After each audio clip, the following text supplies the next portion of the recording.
रात के 12 बज रहे थे। काले बादल आसमान में छाए थे और तेज हवा चल रही थी, जैसे किसी हॉरर फिल्म का बैकग्राउंड म्यूजिक। आरव अपनी बाइक रोककर उस पुरानी हवेली के सामने खड़ा था जिसे लोग भूल भुलैया कहते थे। कहा जाता था जो अंदर गया वापस नहीं लौटा। आरव को इन बातों पर विश्वास नहीं था। उसने टॉर्च निकाली और दरवाजा खोलकर अंदर गया। जैसे ही पहला कदम रखा, पीछे का दरवाजा जोर से बंद हो गया। हवेली के अंदर घुप अंधेरा था। दीवारों से सीलन की बदबू आ रही थी।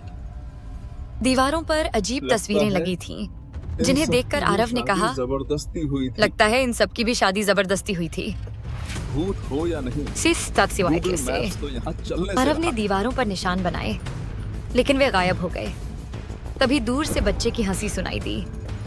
एक सफेद फ्रॉक पहनी लड़की खड़ी थी, जिसने कहा, मैं रास्ता जानती हूँ। सबकी आई जब वह पलटी तो उसका चेहरा नहीं था, सिर्फ खाली काली त्वचा। आरव डर के मारे चीखा और भागा। एक कमरे में उसने पुरानी डायरी देखी, जिसमें लिखा था, यह घर रास्ते बदल देता है, और अगर तुम ये पढ़ रहे थे हो तो तुम कभी नहीं निकल पाओगे।